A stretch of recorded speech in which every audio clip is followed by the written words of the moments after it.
À quelques secondes près, la fête aurait pu être exceptionnelle. Hier soir, en match décalé de la 26e journée de Ligue 2, la bande à Philippe Brunel menait 2-0 à la 87e minute face au Racing Club de Lens. La rencontre semblait alors pliée, mais en l'espace de 3 minutes, les 100 et or ont réussi à arracher le match nul grâce à un incroyable retournement de situation. Une tête de Maoulida et un but de Veselinovic entré quelques instants plus tôt ont scellé le sort de cette rencontre au sommet. Et forcément, côté angevin, la désillusion était énorme au coup de sifflet final.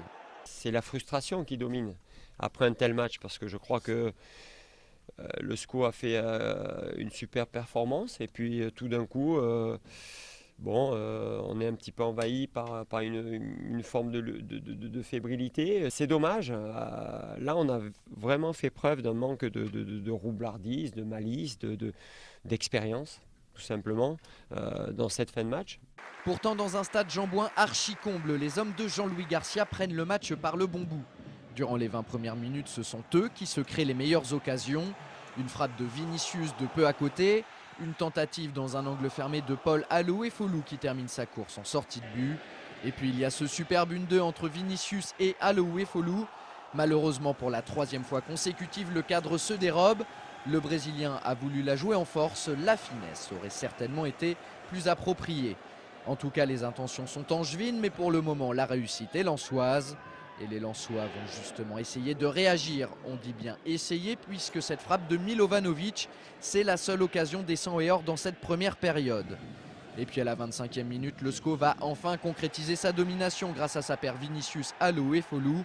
Sur une superbe ouverture du Brésilien, le meilleur buteur angevin s'en va défier Rougneux. C'est avec beaucoup de sang-froid et un peu de réussite que l'attaquant camerounais ajuste le portier lensois pour l'ouverture du score. Ça fait 1-0 pour Angers grâce au 10e but cette saison de Paul Alooué-Folou.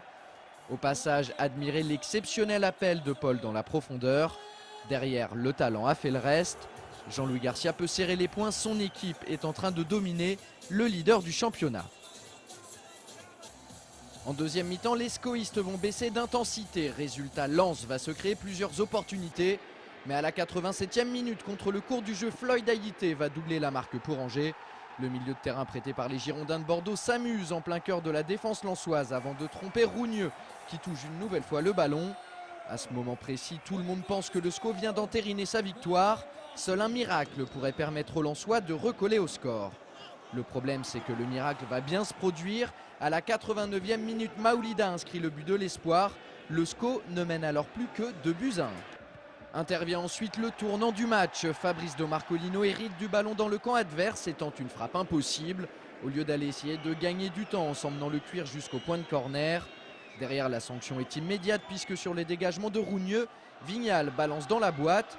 Le ballon arrive dans les pieds de Demont qui tente sa chance. Padovani relâche et Veselinovic en profite. Score final, 2 buts partout.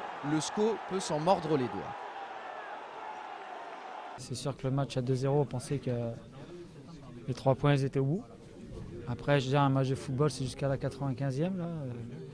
On a été naïfs. On doit encore apprendre